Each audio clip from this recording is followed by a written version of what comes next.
What happens to a warrior when there is nothing left to fight for? Imagine your home, your history, and the graves of your ancestors gone in a heartbeat, not by a glorious battle, but by a freak subatomic reaction. This is the reality for the Klingon Empire after the burn. Kronos isn't just a planet anymore, it's a graveyard. But here's a kicker that's tearing the Alpha Quadrant apart. The Federation calls it a refugee crisis. The Klingons, they call it extinction. Today, we're breaking down Vox and Excelso.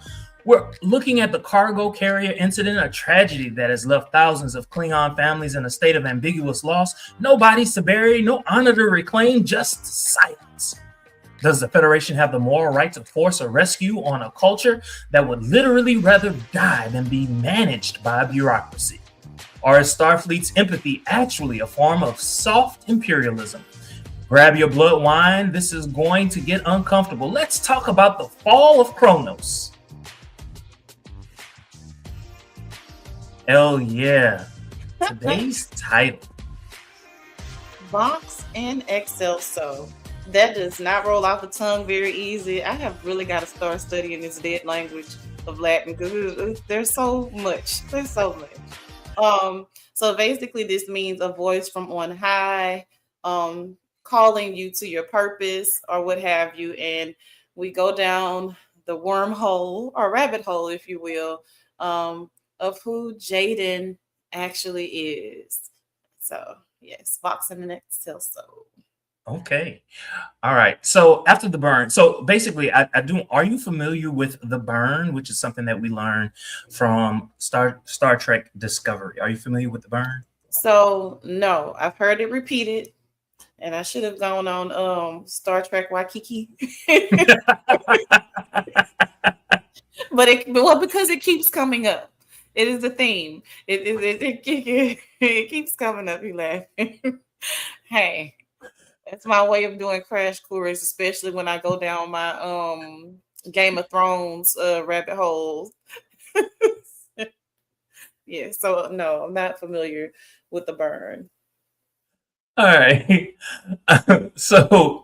Basically the burn, I want you to think about it like this. These electromagnetic pulses that stop things from working. Are you familiar? Okay. So I want you to think about that, but this is happening in space. So it stopped ships from flying in space. So think of the burn as that, right? So how does this total loss of a home world, I'm talking about the Klingons, change the Klingon identity based on what you saw in that particular episode? So what I got from that, and to make it concise, is Klingon or die. If you are going to strip me away from, what makes me Klingon, I don't want it. I don't need your help. We don't need saving. Mind your business, even if that means our extinction. We would rather be extinct than to allow you to basically give us some sort of handout. And so that is what I got from that. Klingon or die. Don't meddle. And I saw it come out of Jaden once he finally got himself together with the debate and everything, how he expressed himself like, hey, you are not Klingon. These are Klingon problems. Mind your business. 100%. All right. So a heavy cargo carrier crashed en route to a refugee center, leaving family statuses unconfirmed. How does this specific tragedy, heighten the tension in the asylum debate? Ooh, so first of all, the doctor was trying hard to get them to stray away from that topic altogether because this is not something that happened in the past. This is something that's happening in the now, and it directly affects one of our students. And so, whereas we see Jaden already kind of struggling with his stage fright and all of that, this hits literally not close to home. This hits home. And so, I love the way that despite his uncomfortability, he wanted to address it, because who better to speak on a Klingon problem and crisis than me? And I don't care that it's uncomfortable, because why else does this type of platform exist if we can't speak about it? So I'm glad that they went there. I do this. Well, this is one thing. I didn't write this down as a question, but how did you examine the interplay between Jaden and Mir, and how Jaden and God dog, what's the other guy's name? The Illyrian. How did you examine their interrelationship in terms of how they reacted or interacted with Jaden as it related to that particular situation? So I think I love how it was juxtaposed because on the one hand you have that friend, no, I'm gonna put it right in your face. Let's rip the band-aid off. I'm gonna push you. And then you have that other friend that's really soft and like, hey, let's work through it. So I loved seeing both sides of the coin because both were necessary. Jaden was outside of himself. This is a real thing. I could have lost I could be the last of my kind, so to speak. And so, because even with Thok, she's Jem'Hadar and Klingon. He's Klingon.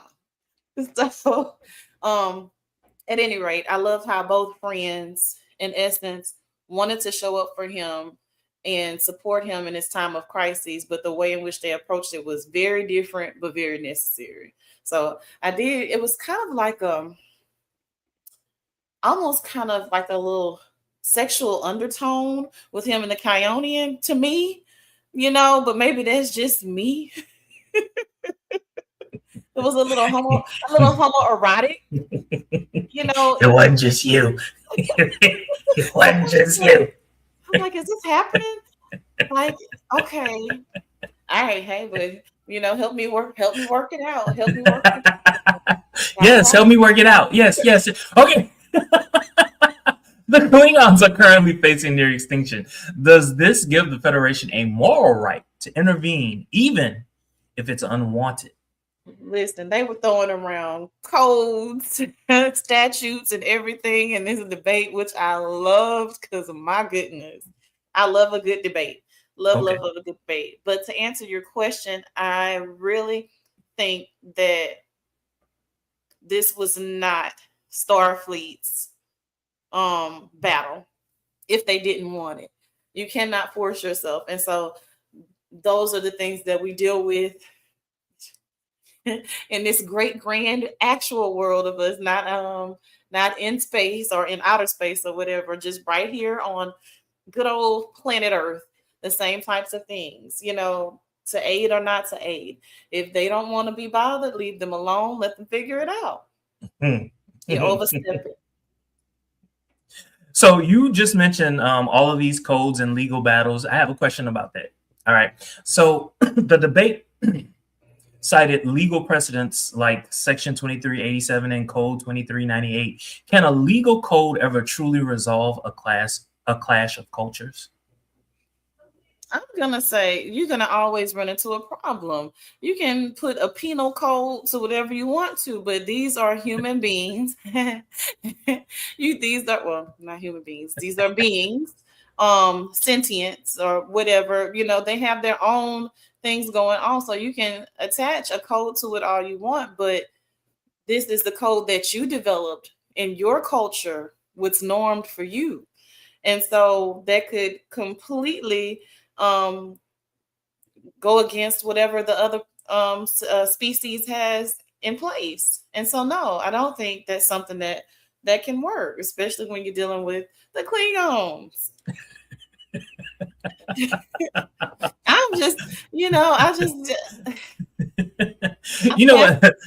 That there was a reason why it took so long for the Klingons to join the Federation.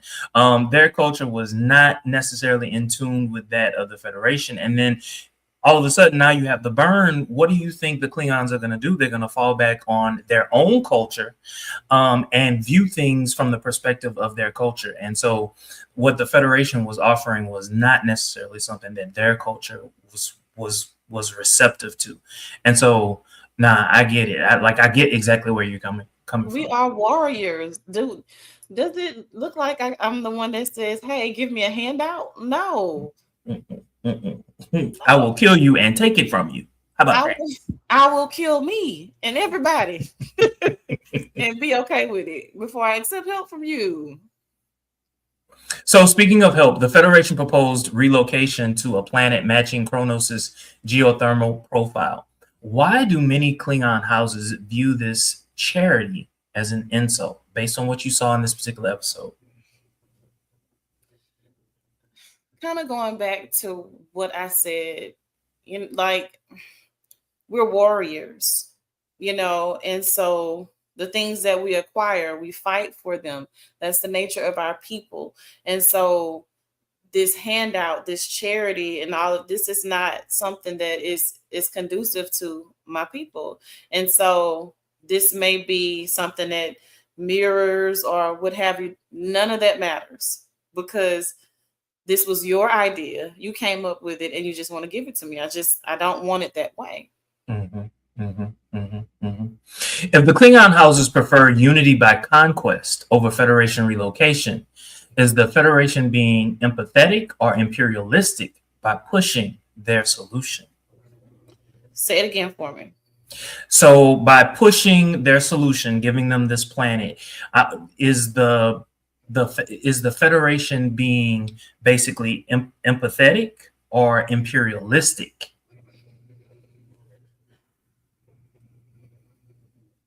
I feel like it can be a little bit of both. I really feel like it could be a little bit of both. Ultimately, I loved how things worked out. And I think it could be a little bit of both, because in essence, there's still this complex there. It just is. Like, we're the Federation, our ways are better. Like, there's still an undertone of imperialism there. Yeah. I think what the Federation was attempting to do was empathetic, however, not realizing the reality of the situation for the Klingons. What's his guy? The guy that the Chancellor knew personally. He basically told her, "This is not who we are. You can't just give us this." But it was wonderful to see Jaden play a part in this particular episode by basically saying, no, we gonna handle this like Klingons handle it. And then he told them what needed to happen. And then the Federation, hearing and understanding all of those different points of view, they were like, okay, all right. So at the end of the day, the Federation arrived at not perfect, but close to perfect solution. But it took all of that. It took all of these different people basically saying the same thing over and over and over again. This is how it has to be. And I appreciated it, because I was one of the main people screaming as it pertains to Jaden. When is your Klingon gonna show up? I don't want to see a passive Klingon. I don't want to see that. This is bothering me. I don't like it. Like, I get it. I get your personal quest. I appreciated this episode because we learned so much more about him and why it's kind of wired he is the way he is. Right. But he Klingoned in this episode. He did. For me, he did. And so this was Jaden's episode. I loved it and appreciated it. He Klingoned in philosophy, not necessarily in prowess. Yes. Yes. I get it. So, speaking of Jaden, we see a single Klingon cadet in Starfleet facing secrecy due to the risk of dishonor. What are the psychological effects of having to hide one's heritage in order to serve? Ooh, say that one more time. So, what are the psychological effects of having to hide one's heritage in order to serve, and in this case, the Federation? So, my goodness, I don't even know how you function, because you can't wear your emotions on your sleeve, one, because you're a Klingon. Let's just start there. But you're also, in essence, still pretty much a kid. And so I don't know how you're able to function. So mentally, like, I don't know. I don't know how you even handled it. I think he handled himself quite well. I will say that. But that has to be hard, for lack of better words. What what struck me was him thinking that he had dishonored his family. But it wasn't until like the end of the episode that we realized, no, it was his family that set him free. Yes. And that was like the heartwarming part of it. Him just feeling like he was ostracized. That was like the hard part. But knowing, no, he actually had the blessing of his family. It was like, oh. I loved how they, because this is a human thing, being in the same family and being completely the black sheep or the outsider, the weirdo, or the person that the family doesn't quite understand. And so, you can be raised in the same family and be completely different from the rest of your family. And so I empathized with him there, because it was just like, I don't want to have bloodlust and war and do all of that. I want to study. I want to be a doctor, no less. Not study, but I want to be a doctor. When every other Klingon is trying to kill something and somebody, I want to save them. Yeah, I want to play with herbs and all of this. I don't want to shoot down birds and shit. That's not my idea of a good time. I don't want to do that. Warriors too. That's for warriors. Speaking of becoming part of the medical profession, the Academy offers counseling and medical support. But can these tools solve the internal tension between assimilation and cultural preservation? Say the last part again. Can the Academy solve the internal tension between assimilation and cultural preservation? No, absolutely not. Absolutely not. Because to me, it's just like, and I know it's Black History Month, and yes, I'm going to go there. It's like trying to understand the Black experience if you're not Black. You cannot possibly understand. You can try to empathize, and even maybe fight alongside me, try to put things in place. But if you have not walked in my shoes, you do not understand what it is like. And so, whereas I agree with you, the intentions may be good, but you're going to miss the mark every time. You're going to miss the mark because I have to assimilate. I'm in this structured environment, following your orders, marching to your rules for whatever your end game may be. But my culture is my culture. That will not change in the midst of trying to assimilate. I couldn't even imagine myself being the last Black person on Earth. And you know what I'm saying? Like, how do I live? How do I function? Who do I talk to? Who, like, the words that come out of my mouth, they're probably not going to make sense to every other person in every other culture. You know what I'm saying? Like, things that my hair, you know what I'm saying? Like, who would understand it? You're not going to understand. It's just, that's a great question, by the way. I'm glad that you asked that. Because, no. Mm-hmm. All right. I'll give you some counseling for being Black. I'm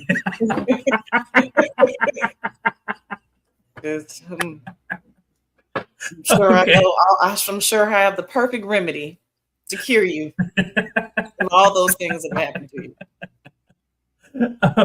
Based on the debate, does the Federation have a legal obligation to enforce asylum, or should they step back and let the Klingon Empire determine its own fate, even if it leads to extinction? I'm going to say, no, you do not have a legal obligation. No, you don't. You need to step back and allow them the right to do what they need to do. It's just, I'm going to go here again. Everybody did not want desegregation. There were some harmful impacts to it. And so sometimes in trying to do good, you do harm. And so you have to respect people's needs. It's just like, to me, in the medical profession, going against a DNR. Okay, if I don't want to be resuscitated, you have to respect my wishes. So a legal obligation, no. because you then take away my free will. Yeah. Yeah. It kind of reminds me of what has been going on in the Middle East for hundreds of years. It's like, to what extent do outside powers get involved in an internal issue? And do you have the right to take one side or the other? I don't know if a government has a right to do that. However, I do recognize that governments, have the right to protect their interests. I just, when you're dealing with other people's cultures, because to me it's less about being just this good Lord, the words are escaping me that I want to say, but in short, it's not so much about you just wanting to be a good person. There is something that you want. There's something that you want. You're not going over here to just be the good guys and save the poor people from their whomever. No, there is something that you want. So, and there are also unintended consequences to every action. There are always unintended consequences, which might lead to something worse. Indeed. Oh well. Oh yeah. Final question to you. From Mayfair to 10, rate this episode. So from Mayfair to 10, I'm gonna give Vox and Excelso an 8. I'm gonna give it an 8 because they gave me Jaden, actual Jaden. They, allowed me to have his backstory, and he showed up. He showed up in this episode, and so I'm not gonna quite give it a 10. Simply because I just don't think it's a 10, but great episode. It kept my attention. I did not fall asleep. You know what? I'm going to give it a 9, and this is why I give it a 9. I agree with everything that you just said. What it also did was it added to the lore of Klingons, right? Without taking anything away from what we know and understand from the Klingons of old. And when I say that, I'm talking about what we learned from the original Next Generation, Deep Space Nine, and every other show that came along. It didn't take anything away; it added to, right? And I agree with you. I want to stamp what you said. It gave us Jaden. Right? Who is this man? Who is this boy? What is his motivation? And we saw that. We got that. I also like the fact that what they seem to be doing with each episode is they want to give us more character development. If you notice, every episode is focused on a different character, and they're taking their time to develop these characters, and I really do enjoy it. And I think they did it in the right way with his character. I think it was kind of easy because he was playing a Klingon, and there's so much lore from Klingons that it was easy to pull from. But I think what made it difficult for him as an actor was to be able to portray that as authentically as possible. But I am listening to what you said before. The fact that he was the quote unquote the black sheep, that made his character have some leg to stand on, in the fact that yes, he is an atypical Klingon, but this is why. So I that's why I gave it a 9. And I also think that maybe 10 years from now, we might look back at this particular episode and we might actually say, wow, this episode meant a lot. Yeah. That's where I stand. I'm here for it. Well, is there anything that we missed that you wanted to talk about that we didn't cover? The only thing I would add is my girl, Laura Thok. I appreciated that she kind of dropped in a bit and kind of counseled him, so to speak. Yeah. Because she was honestly the only person on that ship, if anyone, that could speak to him directly in a way that he would be receptive to. And so I love that she humbled herself and was like, hey, basically, dang, I should have got to you a little sooner. you know, but I loved it. I loved that piece. So that would be the only thing that we did not discuss that really kind of meant something to me. And I'm just a little bit obsessed with Laura Thach for some reason. I don't know. I am too. I love her character. I said it first episode. I love her character. Yeah. She can do no wrong. I don't care what the haters say in the on the internet. I don't care. I love her character. Yes. Love her character. I love the fact that she's also becoming like a mentor to some of them. Especially him, and I feel he really needs it. And I kind of think that she's like the perfect person. The fact that she is half Klingon, half Jemador. She's 1 foot in, 1 foot out, and so is he. And it makes sense. I love it. And they're both queer. So, you know, hey, the nerd. You understand him on so many levels. Yeah, there's a lot of queerness on this show. I love it. I love it. I'm upset about it. All right. Thank you all so very much for joining us. Don't forget to like, comment, and subscribe. Until next time. See you. Oh, and by the way, we've got another episode that's coming out shortly. Y'all have a good one. Live